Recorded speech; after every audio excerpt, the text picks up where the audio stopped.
হাই বন্ধু বান্ধৱীসকল, আজি আপোনালোকক দেখুৱাম দহি কি সূতাই দি গাঁঠিব লাগে আৰু কি সূতাই দি গাঁঠিব পাৰি। তো আহক ভিডিঅ'টো সম্পূৰ্ণ চাই লওক। চাওক এইবিলাক সূতা, এইটো হ'ল পদ্মিনী সূতা। আমি বেছিভাগ পদ্মিনী সূতাই দি চাদৰ গুঠি দিওঁ। চাওক এইবিলাক সূতা চব, এইটো সূতা, এইটো চাওক, এইটো হ'ল পাট সূতা। এইটো দি দহি গাঁঠিব পাৰি। মই আপোনালোকক দেখুৱাই দিম গোটেইকেইটা সূতাই দি দহি গাঁঠি। আপোনালোকে কমেণ্ট কৰি জনাব কোনটো সূতাই দি দহি গাঁঠিছোঁ, কোনটো ভাল হৈছে। আপোনালোকে সেইটো কমেণ্ট কৰি জনাব। এইটো চাওক, এইটো ডলি সূতা বুলি কয়, এমব্ৰইডাৰী সূতা, এমব্ৰইডাৰীও কৰিব পাৰি এইটো সূতা দি। আৰু এইটো হ'ল এমব্ৰইডাৰী সূতাই দি দহি গাঁঠা। চাওকচোন কেনেকুৱা হৈছে, আপোনালোকে কমেণ্ট কৰি জনাব। আৰু ইয়াৰ পিছত আপোনালোকক দেখুৱাইছোঁ পদ্মিনী সূতাৰ দি দহি গাঁঠিছোঁ। এইটো চাওক, পদ্মিনী সূতাৰ দহি গাঁঠা। চাওকচোন কোনটো ভাল হৈছে।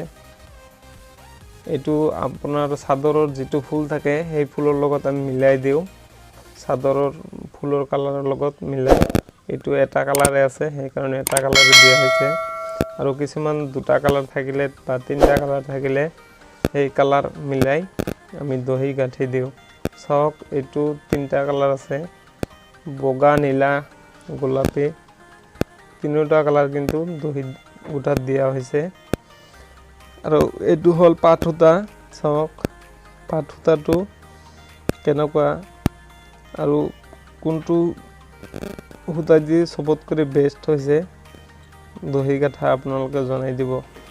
এইটো চাওক, পাট সূতাই দি দহি গাঁঠা হৈছে। এইটো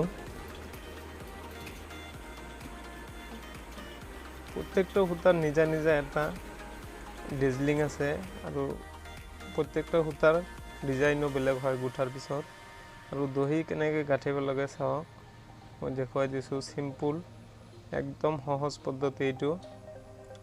আগতে সূতাখিনি লগাই লৈছোঁ, লগাই লৈ বেছি নহয় দুটা গাঁঠি মাৰি দিলে হৈ যায়। বন্ধুসকল, যদি ভিডিঅ'টো ভাল লাগিছে লাইক, কমেণ্ট, শ্বেয়াৰ কৰিবলৈ নাপাহৰিব আৰু চেনেলটো ছাবস্ক্ৰাইব কৰি দিব। ভিডিঅ'টো চোৱাৰ বাবে আপোনাক বহুত বহুত ধন্যবাদ।